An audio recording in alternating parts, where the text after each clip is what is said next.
Hey everyone, how are we doing? It is time for Office Hours. Mubot is waking up. I see we got some questions. Some chapter 14. Ooh, chapter 14, sampling distributions of the sample mean questions. Let's get those pulled up. Good to hear Tiffany, Casey, and Mark. Yeah, the non-smoking seats. We'll do that here. We'll do Tiffany's question, then Casey's question right here.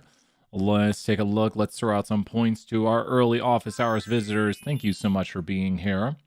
Let me go get the first question Tiffany has, and let's go right here. Assignment measure. Ma Pearson, what are you doing? I got these new, I thought they were candy bars. I got them at the store. I just wanted candy bars, but they're like a superfood bar. They were okay because I think they were healthy. But I thought it was like an almond butter thing or something. I was like, ooh, it's gonna be like chocolate and almond butter, but it was healthy. Trying to relax, need some good, not junk food, but you know. I was like, it'd be slightly healthy, but it's more healthy than I wanted. We're getting chapter 14 pulled up as we speak right here. The problem is the pregnancy one. So let's look at the chapter 14 human pregnancy duration problem. And there's the waiter one. CO2, waist size, T-table. Ooh, where is it? Is it no longer on the homework? 2 seconds. I thought this one was on the homework. And let's go here. This is for tomorrow's lecture. And we will find it in 1 second. Here we go. Found it. Human pregnancy problem found. Thank you so much. Oh, that's all right, Mark. Oh, is Mubot not awake? Mubot, give out those points. So, there we go. Mubot, live chat. Okay. Can we do more probability examples like we did during class? Yeah, of course. Feel free to ask any questions. Mubot's not giving out points. He's been acting weird lately. I need to reset the computer. He didn't work during the first class yesterday. I don't know what I did to him. Mubot. Here, let me try pressing your buttons over here. He's doing it over there. Chill out, Mubot. Okay, let's do this problem right here. Human pregnancies and the variation that can ensue. Here we go, chapter 14. Let's take a look. So this question is on the sampling distribution of the sample mean, the sampling distribution of the sample mean. So let me just ask you this. Human pregnancy generally lasts about 263 days. How long would you expect a human pregnancy to last? Human pregnancy generally lasts about 263 days. How long would you expect a human pregnancy to last? So don't look at what I'm typing in the chat right here. But human pregnancy generally lasts about 263 days. How long would you expect a human pregnancy to last? Mubot's asleep. Oh, he's working now. How long would you expect a human pregnancy to last? Human pregnancy lasts about 263 days. 263 days, because that's how long we would expect. So, but the thing is will every pregnancy last exactly 263 days? Will every pregnancy last exactly 263 days? Like, it's 263 days, you say it's time for a baby. Boom. I don't think so, right? What would there be along with that 263 days for how long a pregnancy lasts? There'd be inherent what in the length of a pregnancy? So when we have a pregnancy, pregnancies will also have in it inherent what? Like, meaning it's not always going to be the same. You're not going to see 263, 263, 263, 263, 263. In any sort of how long a pregnancy would last, it should last about 263 days, but then there's going to be a measure of this for it, a measure of this for it. So there's going to be a certain amount of variation. HCT, getting it right there. You got HCT. There's going to be a certain amount of variation in it. And that variation I think we saw was 19 days. That's the standard deviation. Now it's important to know we're talking about one pregnancy right now. Too dang long right there. Too dang long. We'll narrow it down right here. A gestation period of like 2 weeks. Like go on a vacation, come back, and there's a baby. Like, what the heck? So we have right here 263 days, and then the variation of 19 days, which is giving us a spread for that distribution over there. So now that we see this, we ask for the first question, well, what's the probability it lasts between 260, which is about here, and I think 285, which is over here? It's going to be about, that's 34%, I don't know, 40-ish%. Was it 260 to 275? 285? Was 275? It's going to be a lot smaller. It's going to be about 28%. What was the numbers? 29% was close. It says between 260 and 270. Let me show you this on a smaller screen and show you what I'm doing right here. Does this make sense conceptually what I've done right here?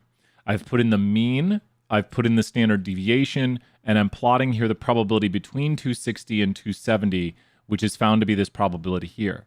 This is the probability that on a normal curve with a mean of 263 and a standard deviation of 19, numbers are put in, that we see pregnancies lasting between 260 to 275 days. These numbers right here that I have not checked are not meaningful, so we could remove them out.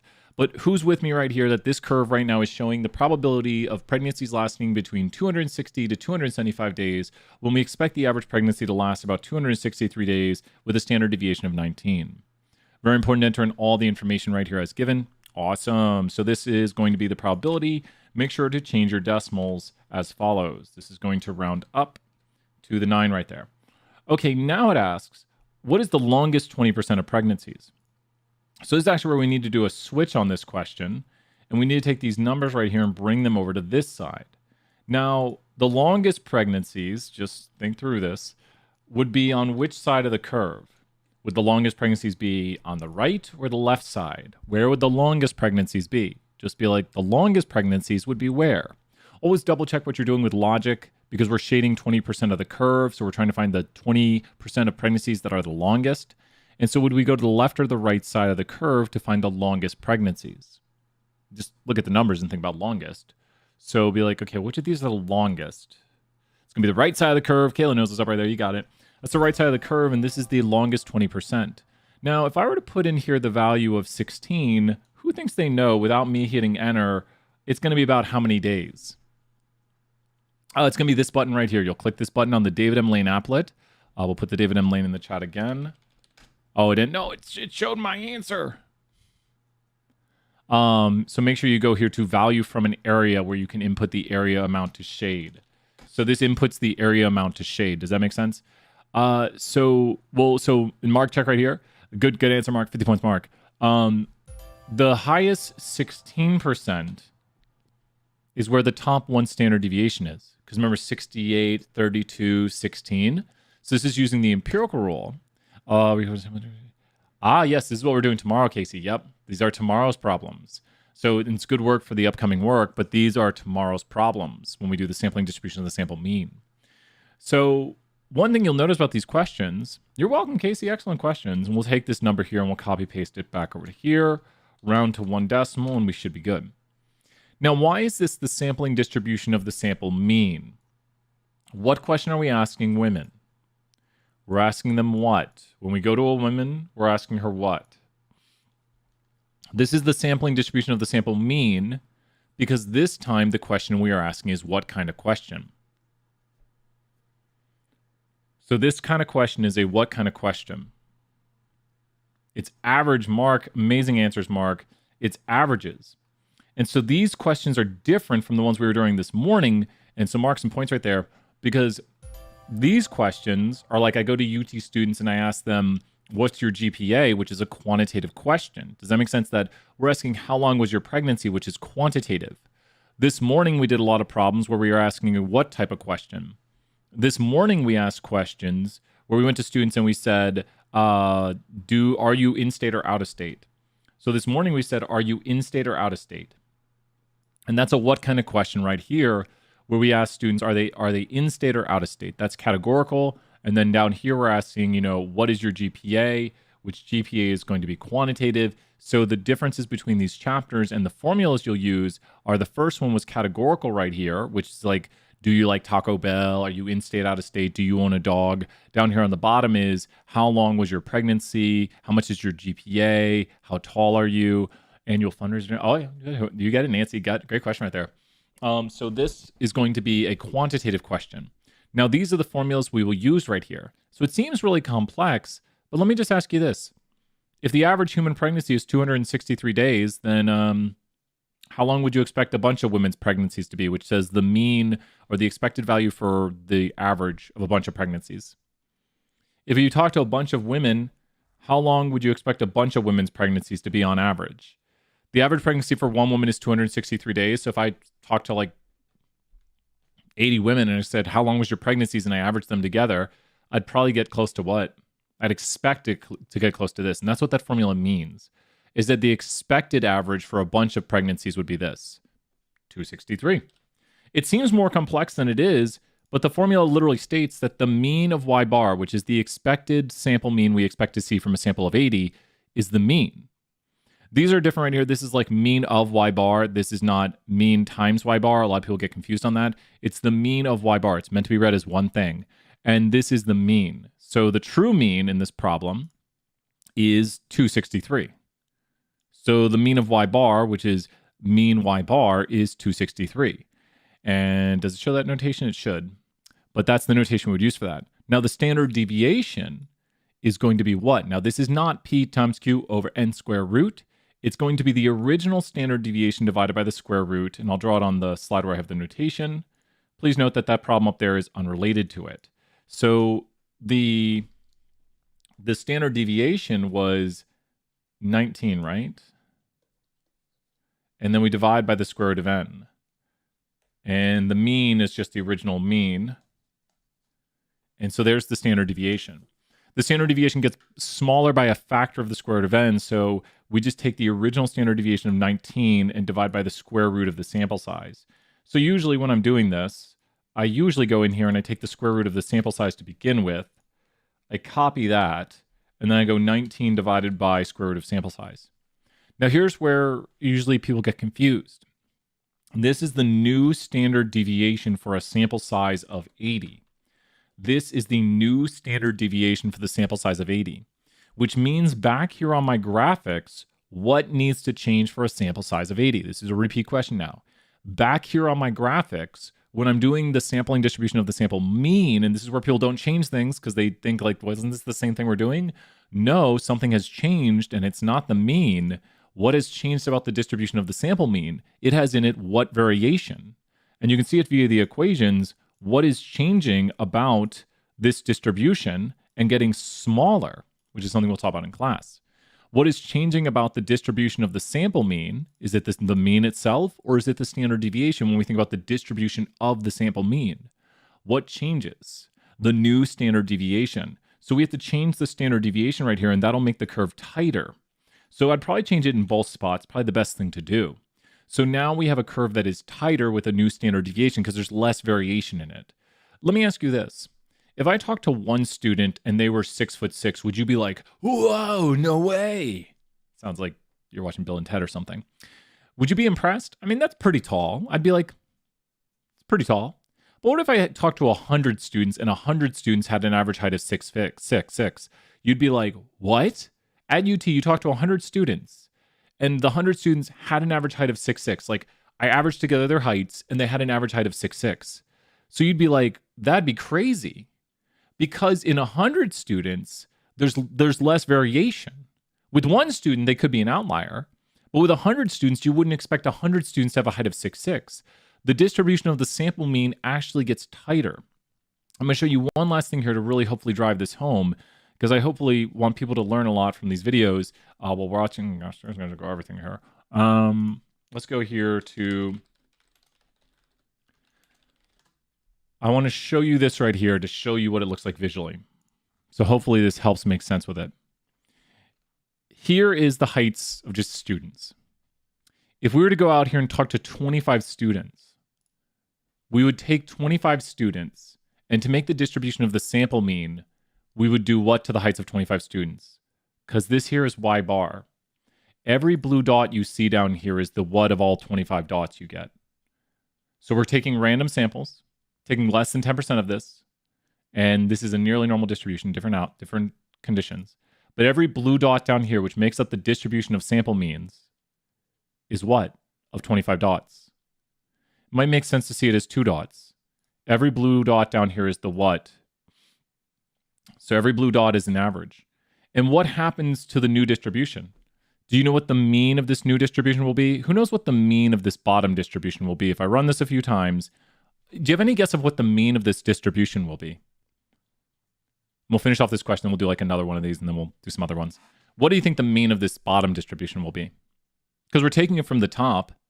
So how would we possibly know the mean of this distribution, which is the average of 2 dots? What would the mean of it be? Any guesses of what the mean would be? If I'd run it a bunch of times right here, if I click this, you know what the mean will be? It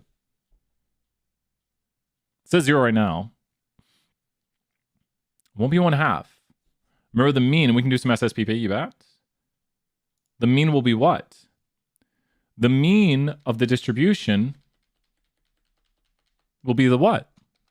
It'll be the same. Great job, Kayla, right there. It'll be the same. Take a look. It's 16 up here. So down here at the bottom, it's 16. But what changed? What changed? This is the big thing to know. What changes about this distribution? It got tighter, so what got smaller? And we can actually compute this value right here, because 3.35, I'm betting you, if we take the original standard deviation of 5 and divide it by the square root of 2, guess what we get? We get that value right there. And I bet you it'll go up to 3.54 if I do it a bunch of times. It's right there at it. It's so close, because look at how that number rounds. So what would happen if I increase the sample size? The distribution will actually become wetter. Key concept right here for the test. If I increase the sample size, this distribution right here, by averaging together 25 dots now, this distribution down below, and think the way the formula works, it's going to have the same mean, but what actually got a lot smaller? What got a lot smaller? It still has the same mean. We still expect it to be on average 16, but what got a lot smaller? You can see it visually, and you can see it mathematically. And it's very easy to calculate this one, because what is the formula here for the new standard deviation? Oh, I think I can send you the videos. Carter, email me or message me. We did that one at the end of class today, I think. So Carter, I'll send you that. Send me an email to bstevens@utk.edu, and I'll send you the link from class today. The standard deviation got smaller, and this value could be calculated by doing 5 divided by the square root of 25, because the sample size was 25. Oh, I do have live chat on. Yep, I should. It looks to be pretty good. And that's the new standard deviation. So that's what we're doing right here, is we're using this to figure out the probability of less than 265. And where's our applet? Do we lose the... Oh, here's the applet. So we need to go less than 265, so below 265. And that is the probability of below 265, which is close to the first standard deviation. And so right here, you can see where 265-ish is at. And here's the probability right here, and that's got it. Let's do one more of these. These are tougher problems. Not today, my Pearson. Not to... Oh, Pearson, what's up? Round to 3 decimals, mean of 263, standard deviation. Where did we make the error? No, it's not there. Round to 1 decimal, round to 1 decimal. Longest 20%. Round to 2 decimals. Do you see it? 3 decimals last one? 3 decimals last one? Oh, did I seriously? No, it's not that. Oh, man. What did I do? 263, 19. 80 square root. 19 divided by this. 2.12 round to 2 decimals. Round to 1 decimal. Okay, we got to check the previous part. And 263, 19. Longest 20% of pregnancies. 278. This is it. What did I put? How did I do that? I need to rewind the tape. Does anyone's... Oh, no. When I was talking theory, I did that. Okay. And that all rounds up. There we go. There we go. Yeah, what I was talking about, the top 16%, and then I somehow my brain blipped. But I was talking about the top 16%, and I entered in the probability of the top, or the position of the top 16%. Sorry about that. Don't put in different numbers like Brian. Don't start showing theory, or you could click a wrong number. I was like, what did I do? What number did I miss input? Let's do another problem right here. Let's jump into it. New problem. So these problems right here are very, very mathy. Once again, if you use the applets, you're going to be able to see it. And it's important to think about what we have going on. Can you do part D again? So here, I'll show it again real quick. Let's go back to it. Part D is going to be using the applet. What must you enter into the applet to make this work right here? What must you enter into the applet to make this work? So what must you enter into the applet to make this work? For part D right here, what must you enter into the applet to make this work? So what do you need to enter into the applet to make this work? In the applet, you must enter in the what and the what right now. So in the applet, you must enter in the what and what values for it. The mean and the standard deviation, correct. And the mean is going to stay the same. Remember that. The mean is going to stay the same, but the standard deviation has changed because this is the distribution of the sample mean. It still has the same mean, but you're going to put in the new standard deviation, which was the original standard deviation of 19, which we can see right over there. The original standard deviation of, oh my gosh, come on. The original standard deviation of 19 divided by the square root of n. So check that part out again, where we were talking about how to solve out the new standard deviation, which is the original standard deviation divided by the square root of n. And so now I am confused if you are on area. This is area from a value because we're doing the probability of less than 265. So it gives us the value right here. So we're getting the area because we're solving for a probability. Does that make sense, Tiffany? We're doing right here the probability. So we have to solve for an area, which is a probability from a value. So it gives us the value of 265, and we want to know less than 265. So we start with the value and we find the area from a value. Does that make sense right there, Tiffany? That is how we find the probabilities right there. Let's see what other question was next. Oh, we got the waiter question. We'll do the waiter question. That is a tough one.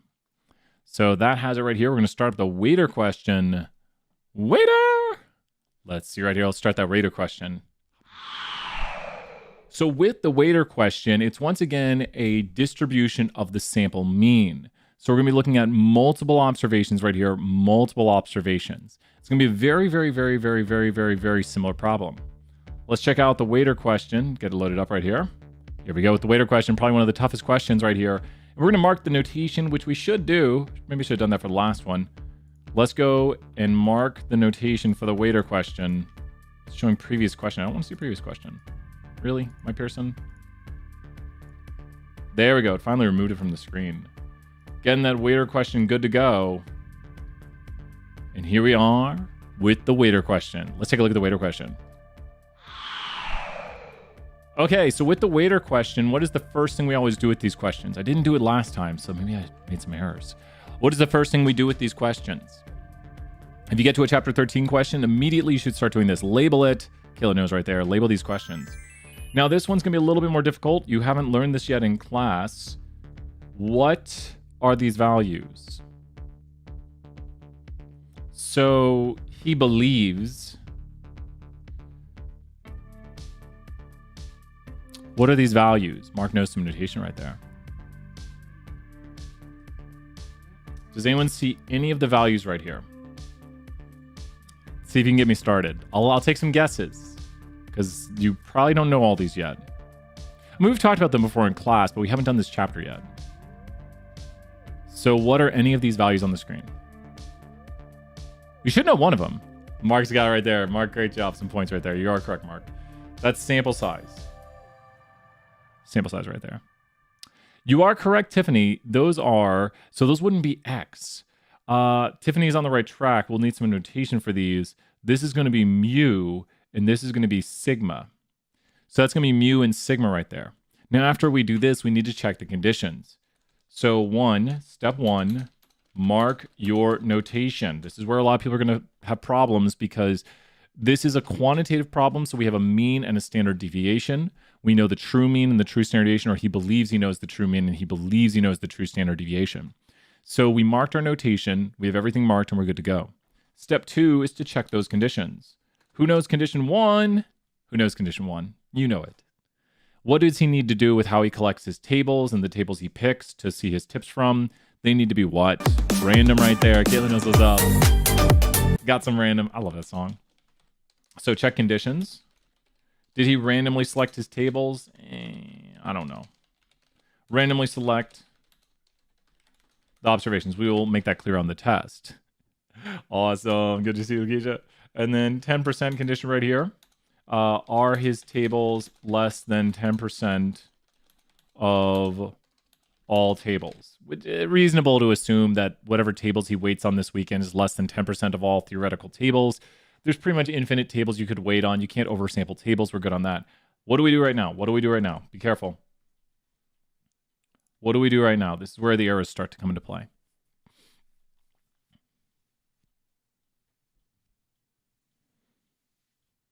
Pause. Pause. We pause because The third condition right here, the third condition is where the errors occur. And this one is going to be large enough n.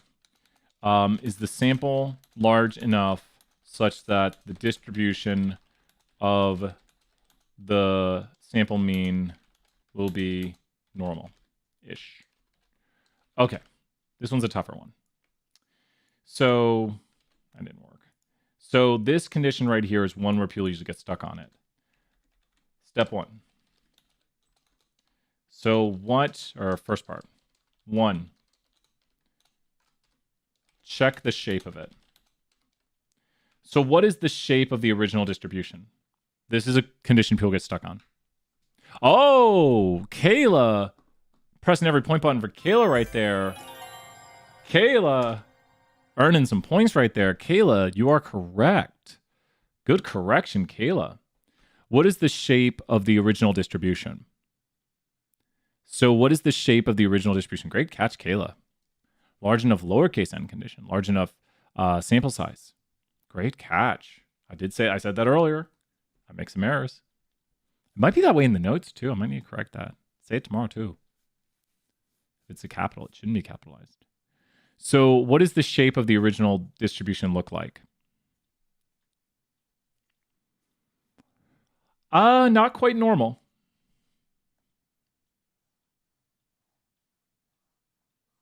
Slightly left skewed. Slightly left skewed. So we check the shape. And then now we know the shape. It's slightly left skewed. And now know the condition for the shape. Normal must be at least 1. It passes on anything. Slightly skewed is 25. Heavily skewed is 100. These are the numbers I like to use right here. So we need what? And then simply, is your sample size large enough to meet the condition? This is the harder condition to check. The third one's always like the complex one. So the large enough n is for quantitative data. That's the third condition. So we looked at the shape and it was slightly skewed. We just say skewed right here. Skewed is 25. Heavily skewed is 100. So it looks like the more skewed it is, the wider n needs to be. The more skewed it is, the wider n needs to be. The more skewed it is, the wider n needs to be. Mm-hmm. We did some earlier this morning. We'll probably do some more here in a second, too. We're doing some chapter 14 right now. You bet, Brianna. So the more skewed it is, the wider n needs to be. Because take a look at this right here. And then we'll look at this conceptually here. The more skewed it is, the wider n needs to be. The more skewed it is, the wider n needs to be. Just think about what the name of the condition. So the more skewed it is, the wider n needs to be. Larger, yep. So it's the large n of n condition. And let's take a look at what this means, because the conceptual is super important. So we're going back to the central limit theorem applet, because I want you to tell me if we meet the condition right here. Tell me the shape of the original distribution. The shape of the original distribution is what right now?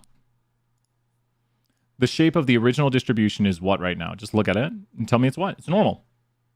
So is this a large enough n, yes or no? Look at the steps right here. Is this, since it's normal, we checked the shape, we looked at the shape. Now we're going to know the condition. We must have at least 1. So do we meet the condition here? Do we have at least 1 being sampled from it? Do we meet the condition, yes or no? Yeah, and watch this. If I make the distribution, how does this look down here? It looks normal. But let's change this. Now it looks skewed. Since it looks skewed right now, I need a sample size of at least what? Since it looks skewed, I need a sample size of at least what? Since it looks skewed, I need a sample size of at least what? 25. So now we look at the shape, we say, oh, that's skewed. So the question might just say it. The notes might say 10 or so. I usually say 25, and I don't like it. I use 1, 25, and 100. It's the easiest numbers, because there's like, well, what if it's a little skewed or heavily or moderately? I like to just go 1, 25, 100. The more skewed it is, the larger n. 100 points there, Mark. Don't worry, Mark. This is all practice right now. We got this. So tell me, do you think the bottom distribution will be normal, yes or no? because I'm only taking 2. I'm averaging together 2 points. Is that a large enough n such that the distribution down here will be nearly normal? Is this a large enough sample size such that the bottom distribution will be normal? Or normal-ish? Is this a large enough n such that the bottom, and this is only an n of 2, remember, we look at the shape. So I look at the shape, it looked skewed. I know my condition, which says if it's skewed, I need at least 25. And then do we meet that condition right here? Wait, careful. Remember, we're only doing 2. We're taking 2 dots and averaging them. So we only are taking 2 and it's skewed. We're only taking 2, so it's skewed. And so since it's skewed, we need 25 and we're only taking 2. So is our sample size large enough to meet this condition right here? So we look at our sample size and we say our sample size is 2. But remember, step 1 is to look at the shape of the distribution. This distribution is skewed. Since it's skewed, I need a sample size of at least what right now? Since this is skewed, I need a sample size of at least what? Since it is skewed, I need a sample size of at least what?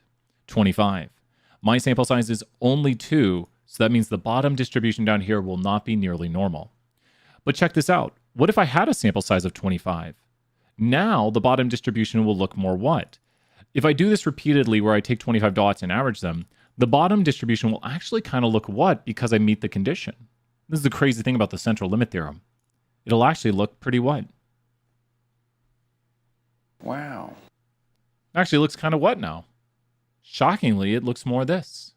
Because it was skewed, but we have a 25 sample such that we meet the condition that we have a large enough n to make it normal. And it looks normal. But wait, go back. So remember step, here, let's do the first step again. So Kayla, do step 1. How does this distribution look right here? How does this distribution look right here? Just tell me how the distribution looks. Step 1. And go through in these steps right here every time you do this thing right here. Wait, do the first step right here. Tell me the shape of the distribution. How does that distribution look right here? It looks normal. So now what we're going to do is we say to meet the the large enough n condition right here, which states that the bottom distribution will look normal if we have a large enough n. And what is this bottom distribution? This is like I talk to 25 people and I take the what of the 25 people.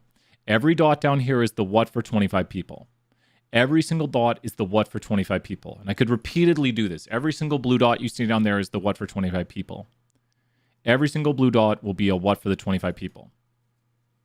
Every single blue dot will be the what for 25 people. Here's 25 people. And then what is it taking for those 25 people? Every blue dot is a what for the 25 people I take. It's a mean. It's an average. Does that make sense? We're just averaging together these blue dots. So you get 1 blue dot for every 25 sample taken. So we're taking the distribution of sample means from this. These are sample means. Does that make sense? Every blue dot is a sample mean. So this is the distribution of sample means. Will this distribution down here look normal or not normal? Yes, normal. No, not normal. Will this distribution look normal? Yes. Will it not look normal? No. So think about this. The top distribution was normal. So we need at least a sample size of 1 to meet the condition of large enough n. Do we have a sample size of at least 1? Hey, Bakar, I think we'll swing back to that, you bet. Do we have a sample size of at least 1? So remember, do the steps. Step 1, we check the shape, it's normal. Step 2, we say since the distribution is normal, we need a sample size of at least 1. And then we look right here. Oh, no worries, Carter. And then we look to say, do we meet it by taking a sample size of 25? And the answer is yes. So that looks normal.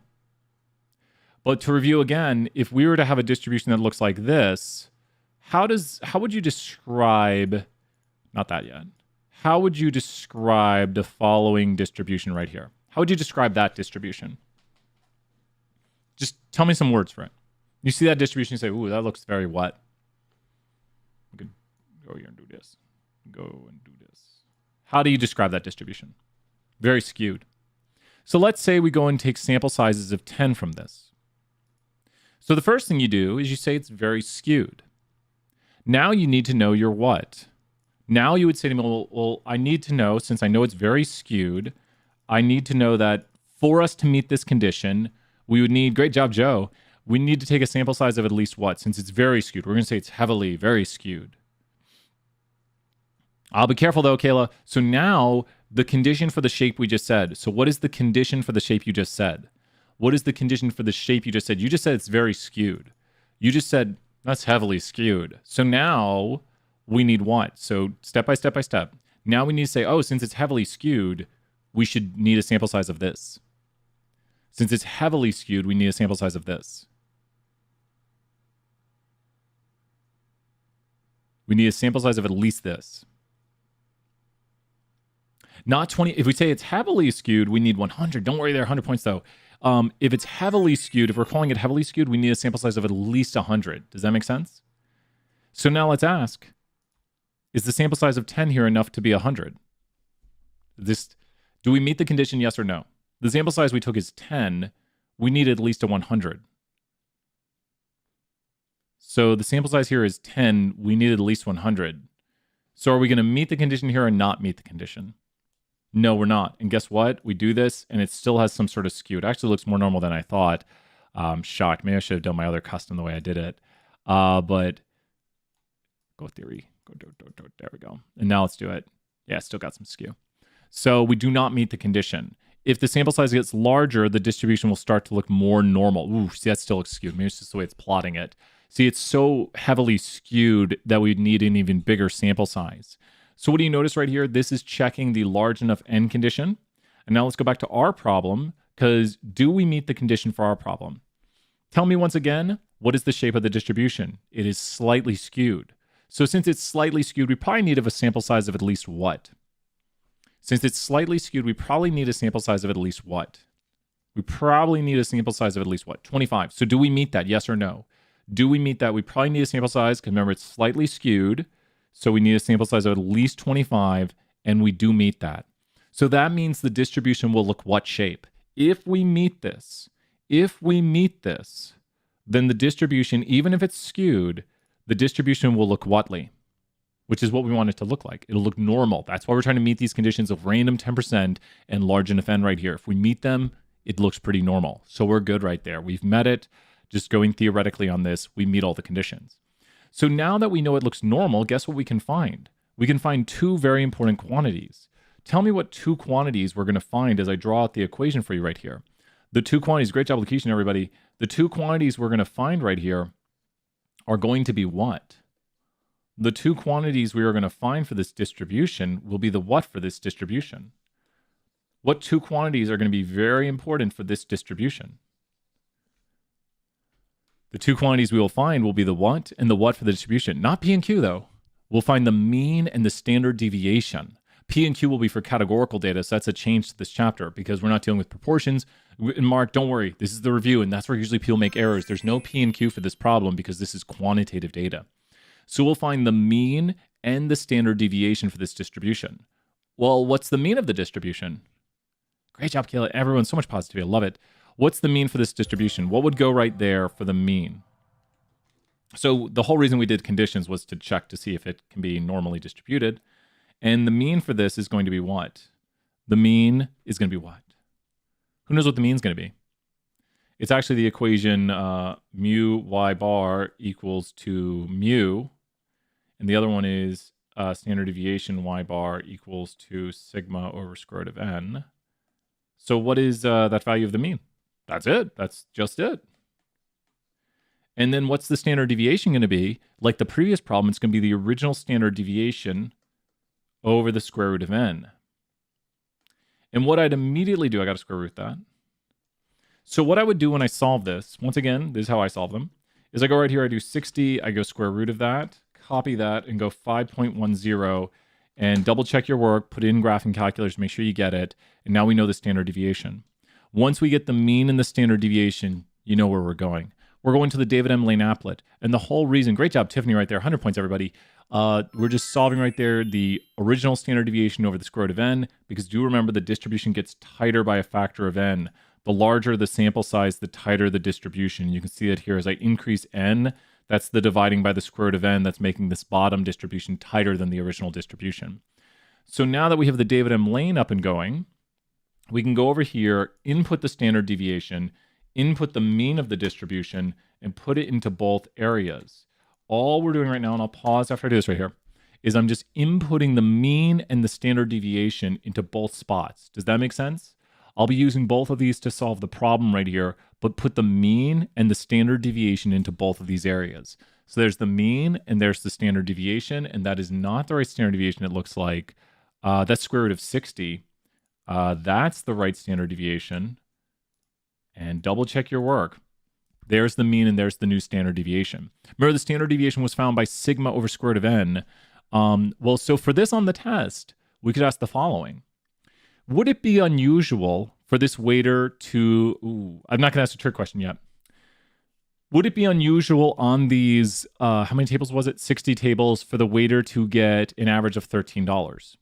And you can tell it here pretty visually.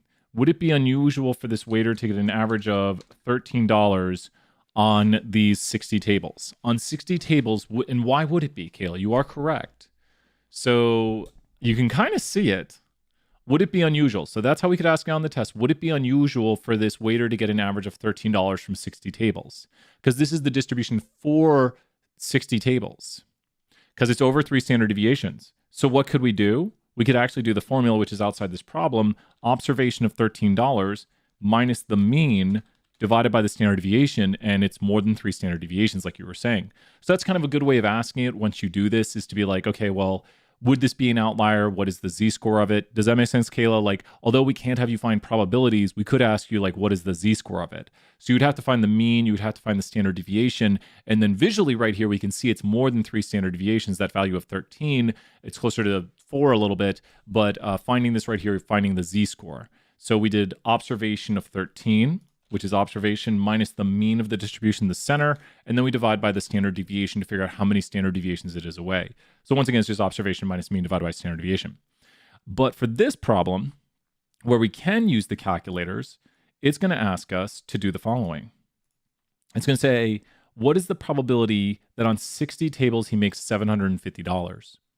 So how much would you need to make on average to make $750? What could you do right here mathematically to figure out how much money you have to make on average? Oh, that was just a hypothetical. That was a hypothetical for the test, Tiffany. Hypothetical.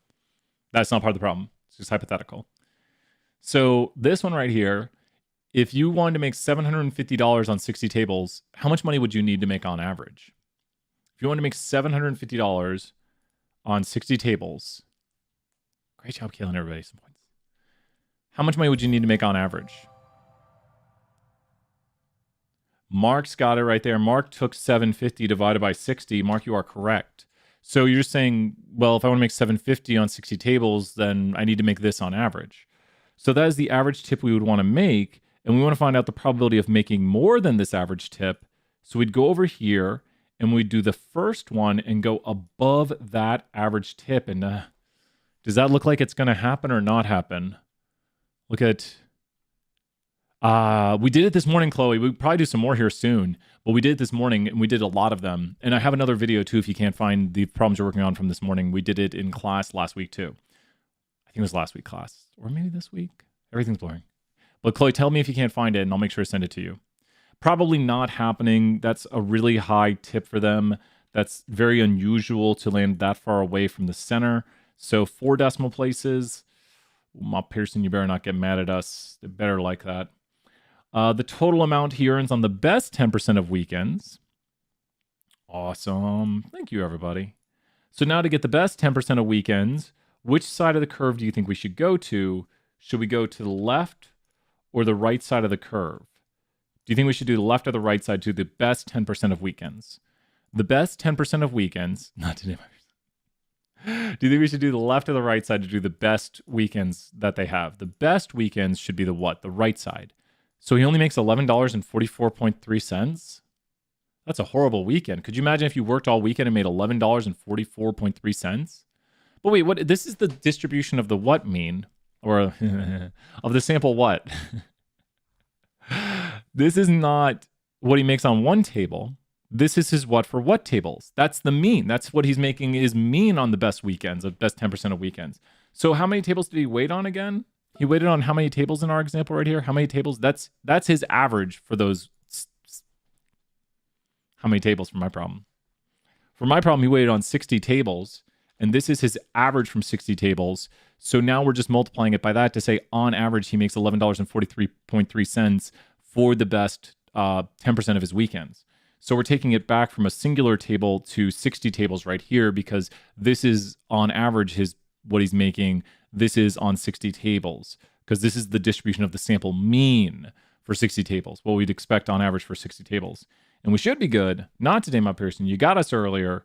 You better not, you see? My Pearson, I was going to bring in some R into this. I was going to super estimate those things. I don't like that. This is for me. I want to see one thing real quick. What was the mean of it? 1060. I don't like, there's the mean and 5.10. 5.10 divided by SQR. I don't like that it didn't give the extra decimals. There's the standard deviation. And then we want to find out, what was the first problem? Probability greater than 750. So the Q norm, I always get that wrong. It's P norm. P norm is that, so 1 minus P norm is above it. So we want to get the probability. I literally want to find out a very exact answer on this. So probability above 750 on a curve with a mean of this, so we can do mu. This should do it.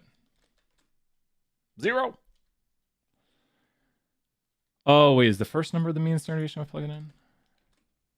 0. My brain's breaking. P norm. That's the probability below the area of 1. And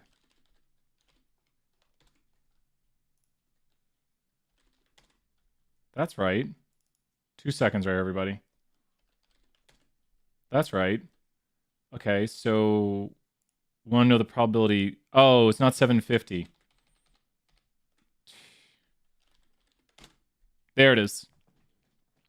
Yeah, no, I have to do this. I just want to see the full non-rounded version because I hate it when the applet doesn't give it. I put in the wrong number here a moment ago, but here is the non-rounded answer with code to get the very precise answer. So if you're looking for a super duper accurate answer, that's going to be down to decimal place accurate. But the applet's doing the same work for you over here by solving these problems out and getting this probability right here. So I'm doing it same sort of way, but yeah, I love it. Let's do another problem here. Let's go back. I got to have my little bit of fun right there. I got to nerd out. What problem are we going to do next? I was like, I don't like that it didn't give me that extra decimal. Let's see right here. What is the other problems people wanted to do? I think we might do some 474 in a moment here. So we might do like one more 320. We did a lot of, we basically did the lecture. We've done a lot of the lecture today. The non-smoking seats we haven't done yet today. So we could do the non-smoking and do a little 474. If you were here for this, you got a lot of lecture right there. That was a lot of lecture on the conditions. Condition 1 random, condition 2 10%. Condition 3 for this chapter, the large enough end. So Mark, you'll be good to go tomorrow. And I really appreciate it. I want to help people understand how to solve these problems and what it means, because conquering one my Pearson question is not the goal. If you get the one wrong because of rounding, can I tell you? And yeah, just let me see. I'll tell you how close it is. Just send me a screenshot of it. If it's super duper close, then I usually fix it. Just depends. Sometimes people have been off by like a lot. I've had people be off at like 2, and I'm like, we did this morning. We did some chapter 13 this morning. We can do the non-smoking seats right now, and then we'll do some other ones. Do some non-smoking seats right here. It is good to be back. Getting some work done. I feel so bad because we didn't get a lot of work done last week. I mean, we did, but I love doing as much work as we can. As much work as we can. This morning's office hours have chapter 13 in them. But let's do the non-smoking seats. Pretty good one to understand how to do. And this is going to switch it up. This is going to be some chapter 13 non-smoking seats. So this one changes it. This one uses different equations.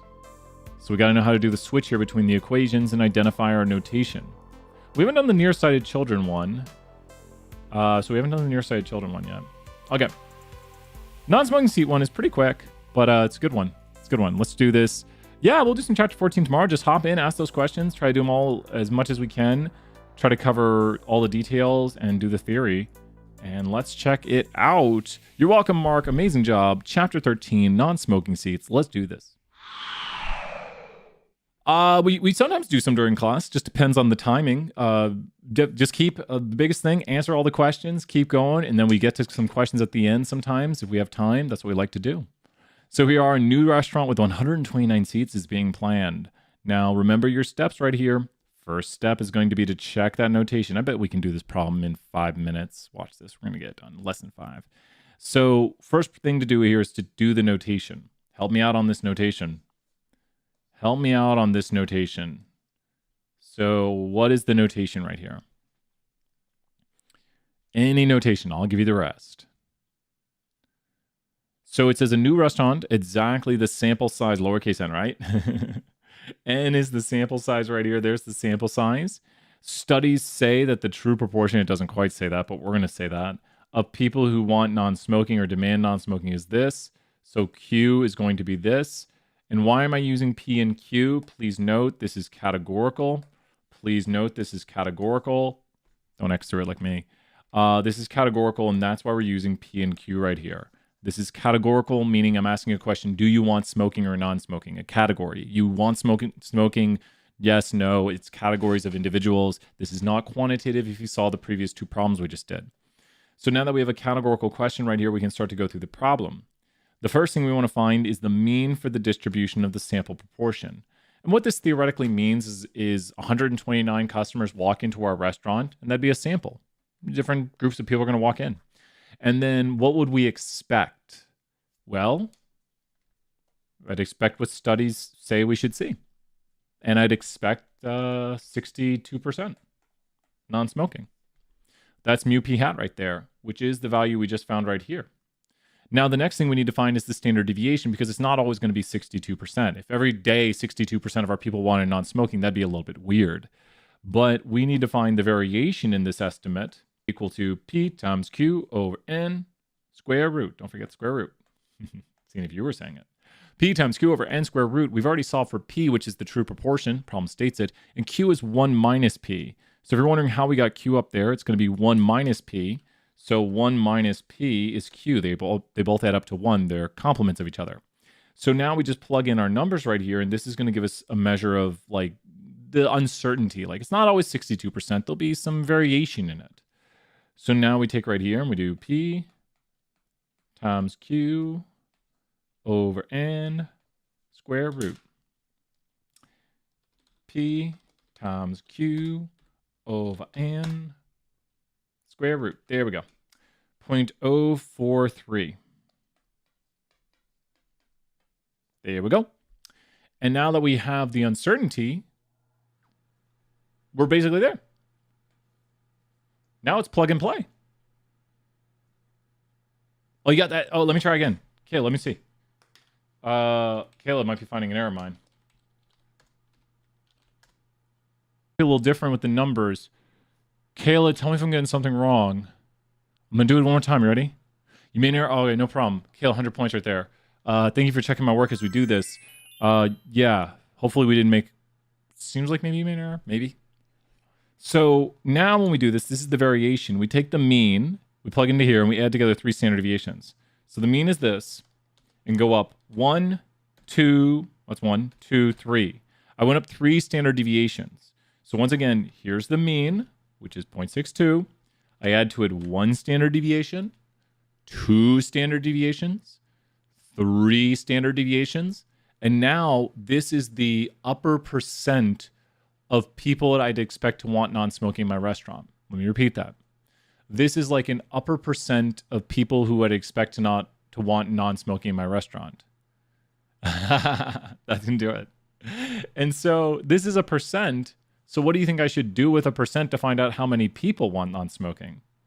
What do you think I should do with a percent to find out, well, if I think about 74.8% of people want non-smoking and I have 129 seats, how could I figure out how many seats to reserve for non-smoking to make sure we always have enough for non-smoking? So what could I do to this percent with my seats to figure out how many seats out of the 129 I should reserve for non-smoking to make sure we meet this upper threshold of kind of saying, well, we expect 62%, but there could be variation in it. So what should I do to these? Multiply them. And that means I would want to save 97 seats. Always round up. Always round up on this problem. I do not care if it's 96.2. Round up. Cora, so good to see you here. We're going to go back into this problem, and it'll be 97 seats. And that's got it right there. 5 minutes on the dot. So 97 seats. Do not round down. If this is your answer, which this was not my answer, but just pretending if this was your answer right here, round up. Round up. Because I think Kayla said it, I think yesterday too, we're not going to reserve like a half a seat. We're going to go the extra and be like, well, we think 96.2, so we'll just reserve one more seat to kind of cover that extra fraction of a seat. So this one right here, very trick at the end that people get caught on, round up. Some people get lucky and it rounds up, like mine rounded up, but I'm pretending hypothetically I got 96.2 and I'll still round up right there. Let's see. There were some questions for BAS 474. Let me go look at those because we haven't covered those yet today. And I want to make sure I cover as many classes as possible. Oh no, did I not tell Carter that email?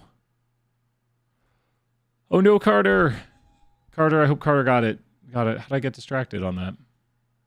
Let's go back to the main screen right here. Main screen. Carter, I'm sorry. I'm gonna go.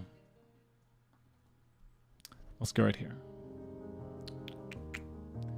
There were some 474 questions. 474. Yawning on stream.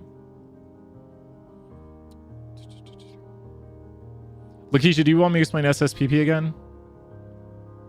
Sample statistics, population parameters. Oh, I did say good. Where is the 474? I saw there was 474.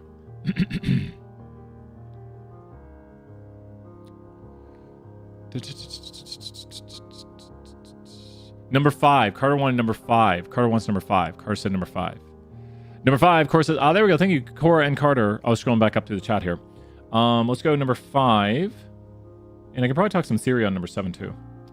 Okay, let's hop into it. Talk about some number 5. So, okay. Number 7's pretty cut and dry.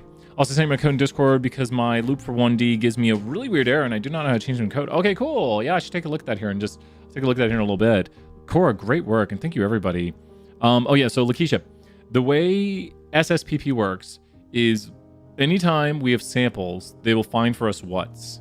I'm going to do this right here, and then we'll do the 474 stuff. What is SSPP?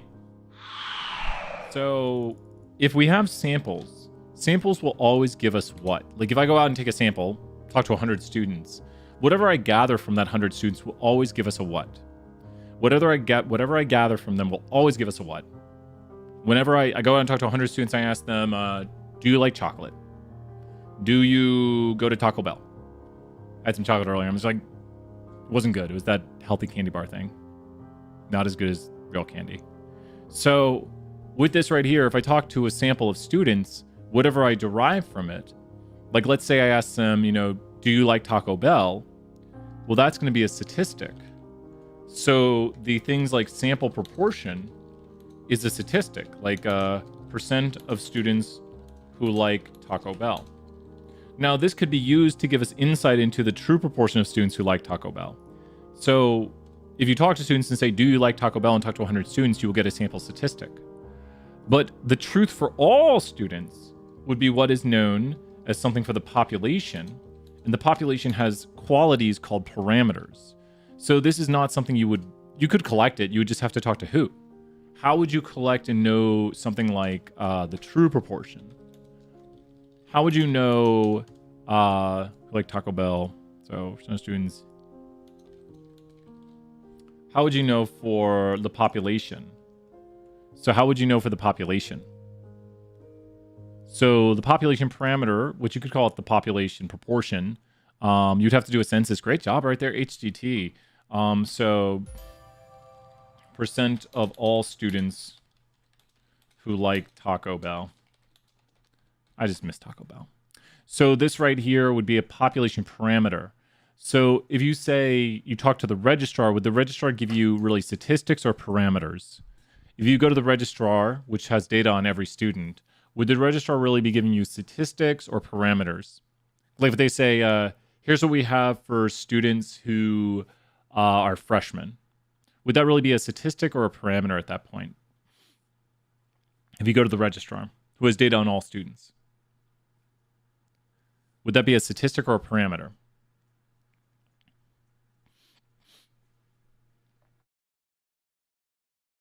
It'd be a parameter.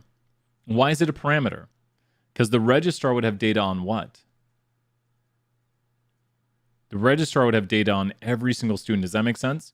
So that is the truth. Like if we say something like the registrar reports that 28% of students are freshmen.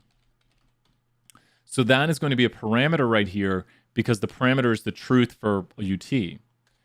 I go out and talk to 100 students and 27 are freshmen. So now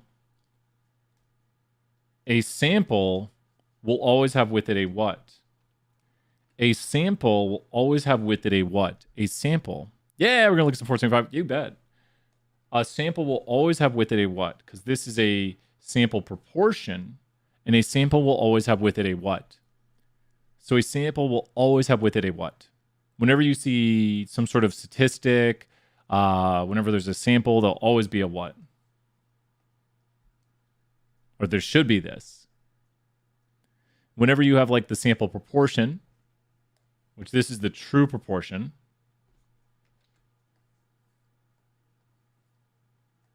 which is P, and this is sample proportion right here, it'll always have with it a sample size.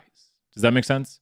Whenever you have a sample statistic, it'll always be like the sample proportion is a sample statistic where we are estimating the true proportion of freshmen by going out and asking people, are you freshmen? But population parameters are the truth for everybody. You'd have to have data on all students, which you could then give a population size. But is this making more sense, Lakeisha, right here? Like the sample statistics, that's what SS stands for. When you think about like SSPP, it's just easy to remember, like you always say sample statistics, and then you say population parameters. We won't mix them. We won't say like sample parameters or statistics populations. They go together this way. You say sample statistics, like samples will give you statistics or statistics come from samples. Populations have parameters, or if you're looking at a population, you might want to understand a parameter. Parameter is what we want to know about a population. Parameter is the truth for a population. So those words will go together. So sample statistics estimate population parameters. Does that make sense right here on kind of distinguishing? And this is kind of a key thing with statistics, like understanding, like we take a sample to try to understand a truth for a population. So that's got it. Okay, no worries, no worries. I like that right there, Lakeisha. 100 points. Thank you so much. We're now back in here to the next question. Let's do this right here. Some 474 happening right now. Let's do some question 7, and we'll do some question 5. Let's check out some 474 question number 7 and then 5. Here we go. So we have here different models. I don't want to solve this one, but I just want to talk theoretically on it. We have different estimated generalization errors. Now, 474, help me out right here. Where are these estimated generalization errors coming from? This is from the what portion of the data, big theory thing you should know. You're welcome, Macy. You got it. So where are these estimated generalizations? Well, it says it next. What portion of the data makes our estimated generalization error? What portion of the data makes our estimated generalization error? What portion of the data makes our estimated generalization error? It literally says it. Because this isn't the generalization error, which would be on the holdout. So the generalization error is how it works on new data, which is the holdout. The k-fold cross-validation, or we do it through k-fold cross-validation. You can do it through like Bootstrap and other methods. But Macy right there, amazing answers. Keep it up. We do it through k-fold cross-validation. Exactly, the cross-validation. And so that's what you're seeing right here. Literally says it. So here we are. Model A has an estimate to work at this. So this is the RMSE. We could just say has an RMSE estimate. It doesn't matter. Well, it doesn't matter if it's like, it couldn't be AUC, but some of them we want to be bigger, some of them we want to be smaller. So when you look at these right here, this might help make more sense of it. If you're comparing these models, you would have how you think a model works. And so if 201's still listening, like Kayla and everybody, you have how you think your model works, and then you'd have what in how your model works. Like this is how we think our model will work, and then we have a measure of what in how our model will work. We have how we think our model works, and then we'd have like, well, I mean, it's not always going to work at this. So we have how we think our model works, and then we have a certain measure, like it's all back to standard deviations again. If you're in tool 1, you're like, wait a minute, we're just talking about standard deviations. Because here's what we think our model will work at. And then we have a certain amount of variation, right? Because do we know our model's going to work at a 25.3? It got a little bit of uncertainty, right? It's like, well, it's just like our previous problems with 201 where we say, I expect, where do we draw it out? I expect, oh, we didn't draw that one out there. We surely drew some of these out. We expect to land towards the center, but there's uncertainty in what we have right here. So when you look at these models right here, 2 models will be virtually identical if they're within what of each other? 2 models are virtually identical if they're within what of each other? I don't want to quite solve this. I'm just talking all the theory to solve it. 2 models within 1 standard deviation. Carter, amazing work right there. Carter earning everyone another 100 points. So how could we calculate how many standard deviations things are away? Kayla, I want only Kayla. Kayla, give it a second. Don't go outside of 2-1 knowledge. How could you figure out, for 200 points, how could you figure out how many standard deviations things are away? How could you compare 2 things and look at, you could calculate this to figure out how many standard deviations things are away. To be like, well, this is this distance from this, and we divide by the standard deviation to figure out how many standard deviations things are away. It all goes back to this, and this is the senior level course. We should calculate a what to figure out how many standard deviations these models are away from each other.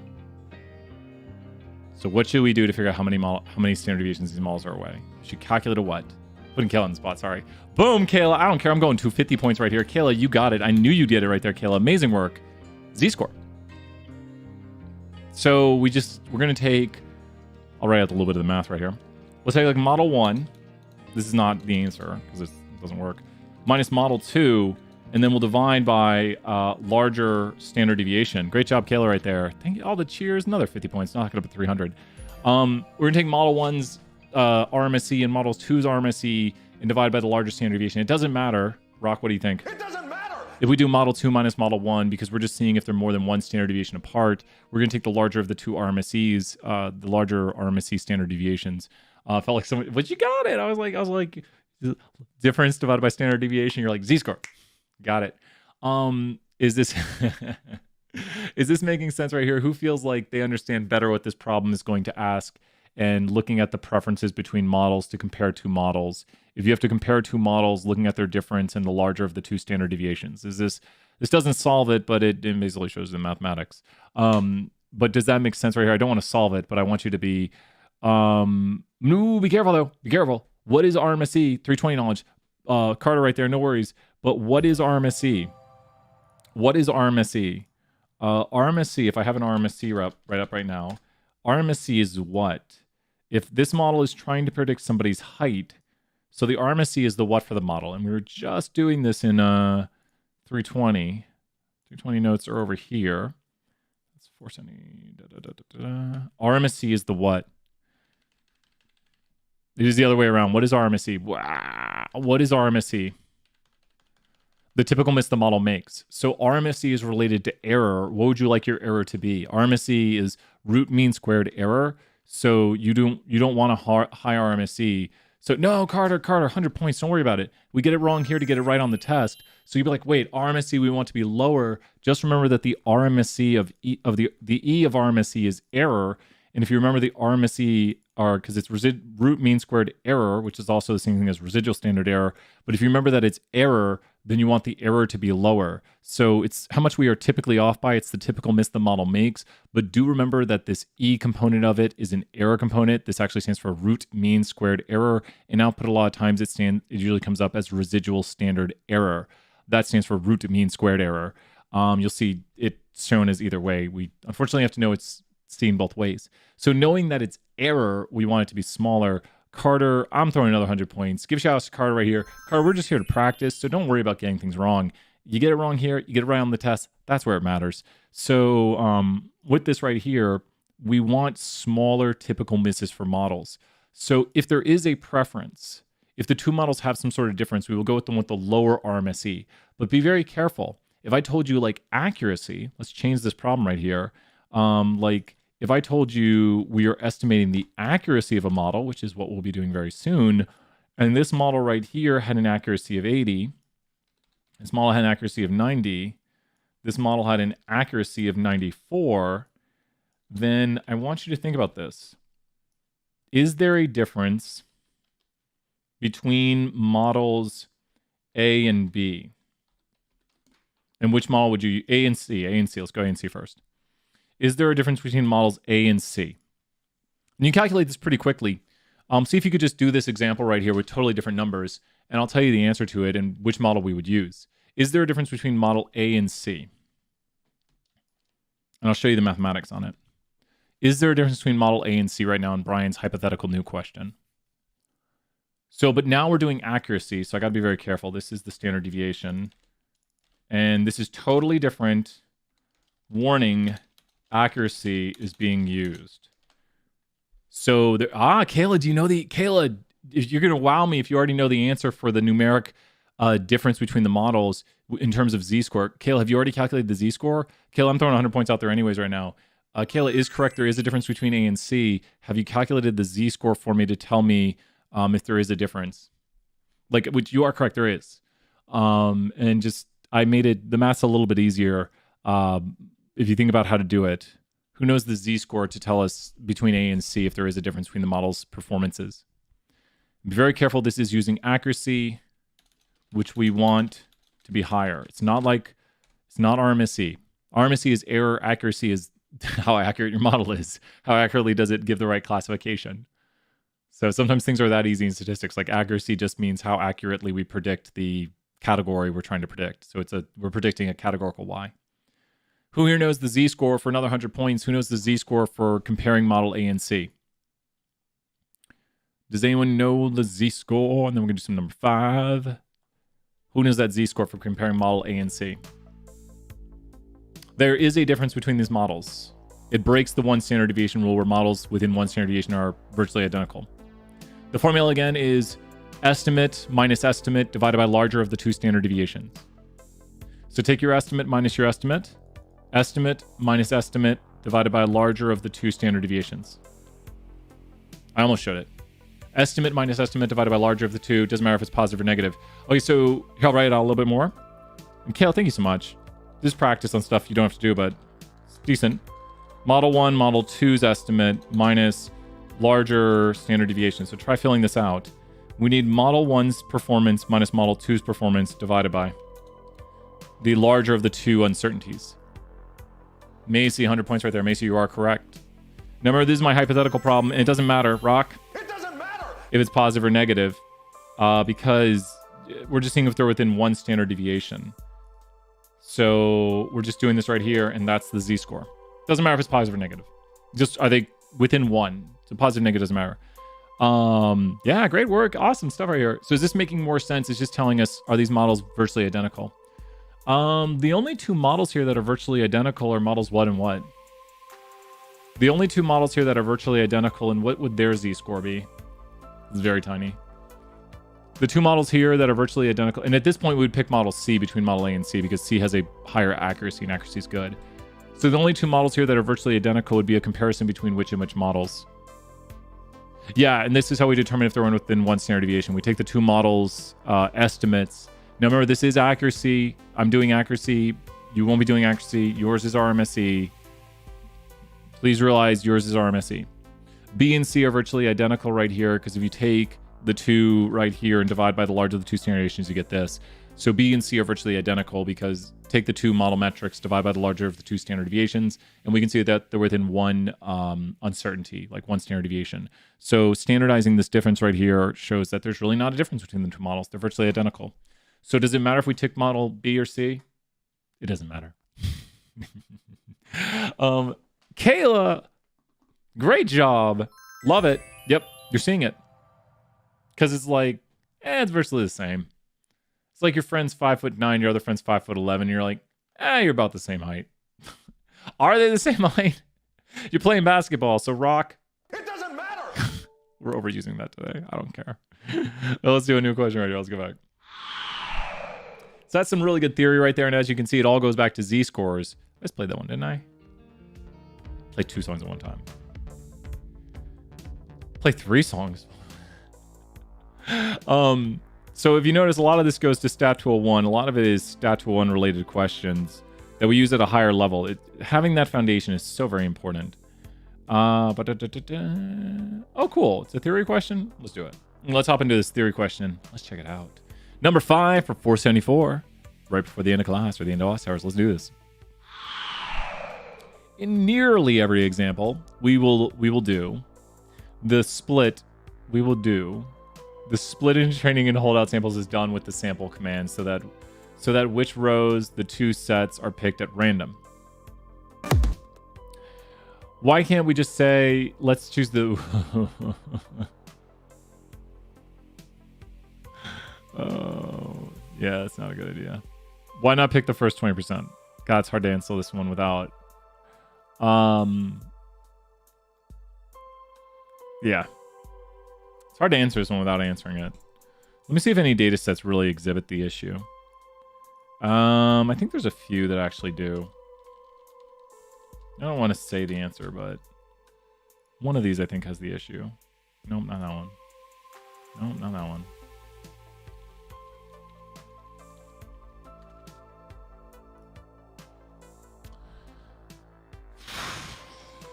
Why not just pick the first 20%? I'll let you kind of talk about it in chat. I don't want to say the answer.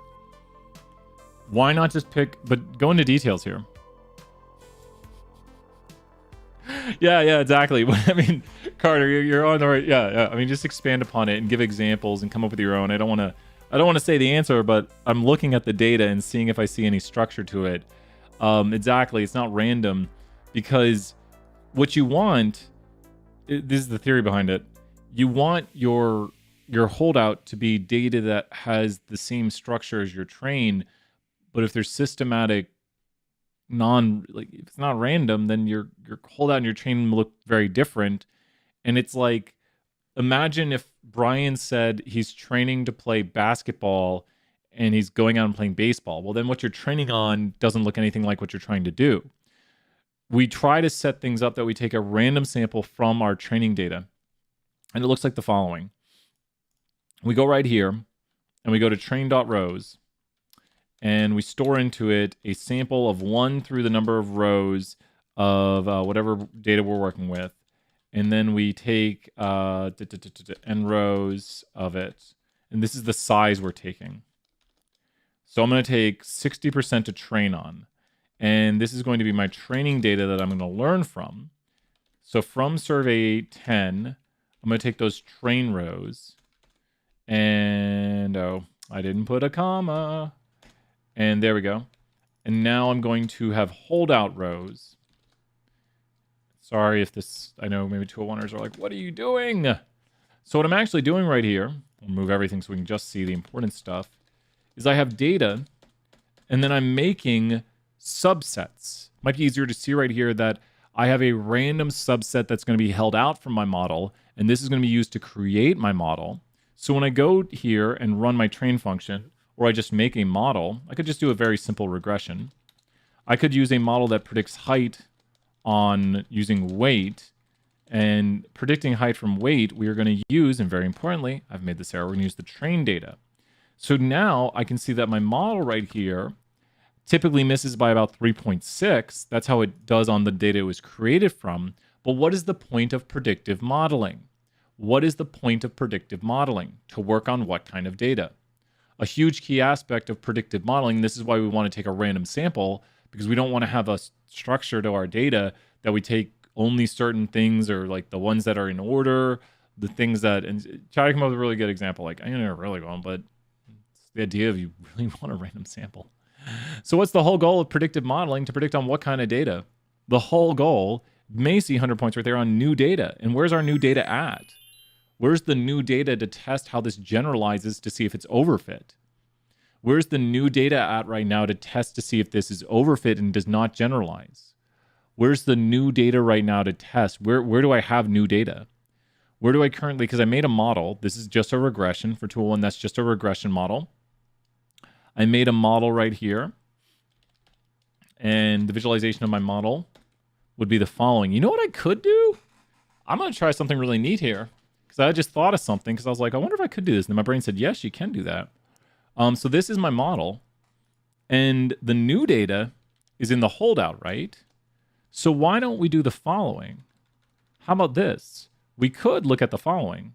Plot of, here is the original plot of what we have right here.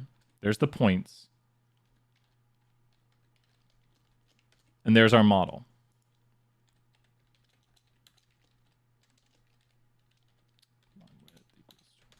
There's our model. And here is how it looks on new data. Now tell me, here's my original model. Here's how it looks on new data. Does it look good or bad? Here's my model, and here's how it works on new data. Does that look about the same to you, just visually? Here's my original model from the data it was created from, and I'm adding to it the regression line, and here's it on new data. So here's the original model on the train, and then we go over here and look at how it looks on the holdout. Looks like it follows the same structure. So we need to get, and you do this in some of your problems, the typical miss it makes on the holdout. The typical miss it makes, we should be able to go into, not PRLC. Is resample? Oh, I always forget the code for it. There's such a simple code for it. Oh, what is it? What is it? Who knows the simple code? I'm going to cheat and look at the caret thing here in a second. Let me go grab that caret function. It's such a simple code. Makes life so much easier. And then the code jumps out of my head. You know, I'll do it the hard way here first, if we want. Let me go get the cheat code. I'm going to grab the cheat code package. Makes life so easy. Okay, Brian's getting the cheat code package. And then he's going to do it the longer way. So pretty close. Yeah, exactly. It's pretty close. And it's the resample. Post resample. There it is. There it is. Post resample. There's a vanilla regression with a post resample. There it is. Okay. There it is. Armacy on the whole. Post resample. I was like, proc resample, post resample. There's so many codes to remember. Post resample, prediction with our model. Our model is currently called M. And new data on the holdout. And then there's the holdout Y variable, which is height. And that should do it. There's the arm. You know what's interesting? This model right here actually does what? This model right here actually, and you can see it in multiple spots, this model on the holdout, so we could put a main right here. Is it not main? It is. I was like, it better be main. This model on the holdout data actually does what? Here's the original metrics on the original model. On the original model, we had a typical miss of 3.615 on predicting somebody's height. We have an R squared of 33%-ish, which 33% of the variation in height is explained by weight. And then on the holdout data, which is new data the model has not seen, the model has a typical miss of 3.465 and has an R squared of 0.408, which is 48.8% of the variation in height is explained by weight. We still have like some outlier issues, but the original model had outliers too. Probably those outliers are hurting it a lot more. The original model has more outliers than the this model. And so you are right, it does better. It actually does better. Exactly. Kayla, you are acing it. Yeah, and this is, if you notice, this is just regression again. This is what we do in 201. So this is just regression right here, classic regression type stuff. And we're just making model on an original set of data and then trying it on new data right here. So we're doing everything we do in 201 where we make a regression model and then we say, well, let's test this out on data it was not made from. Now everything could fall apart pretty quickly if we make really bad models. Let's do that. Let's end right here with a really bad model. We want to choose a variable that would be very hard to predict, like how number of phone contacts. So now let's go to number of phone contacts, num phone contacts, and predict this by someone's weight. Does it make sense? I'm trying to predict the number of phone contacts by someone's weight, which is probably a pretty hard thing to do. Oh, I love it. So that model looks pretty bad. And we need to grab the other variable, number of phone contacts.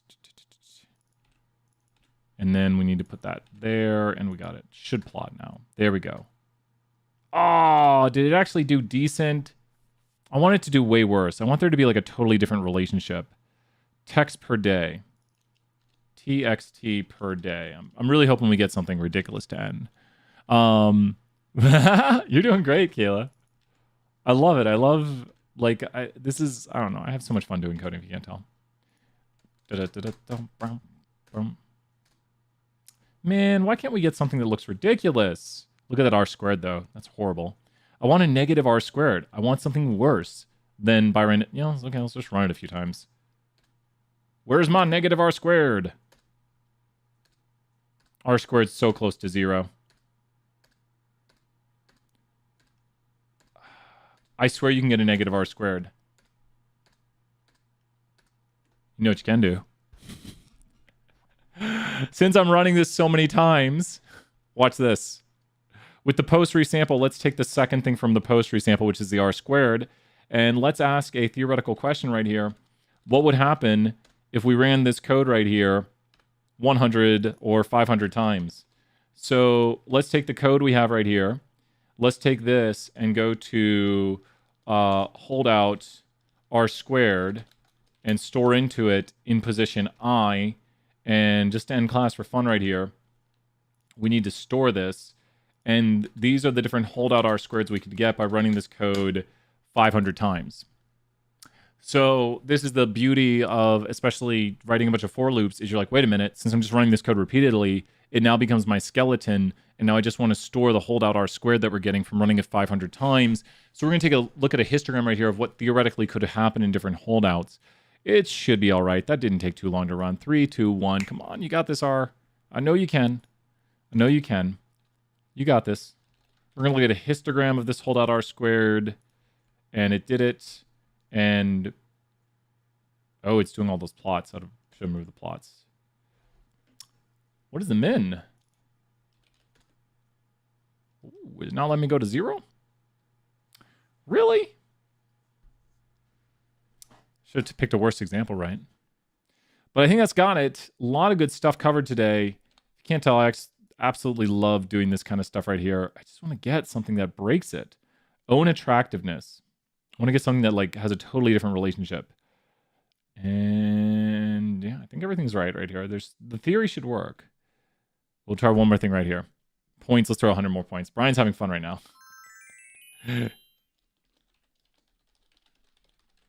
I am such a nerd.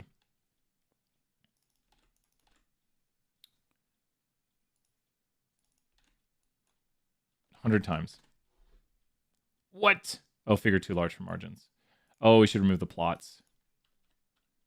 Those are just using resources we don't need. We can remove the summary. That's resources we don't need. Thank you, Carter, and everyone for showing up today as Brian nerds out. Oh, we could remove the data. Still not getting negative. Well, I'll be. Well, it's hard for the models to do really, really bad, but you can get some really, really bad models right here. 2 hours later, I know, right? Oh, I could sit here and do the coding all day, but that's got it. So once again, we want to pick our samples randomly because that's representative of our data.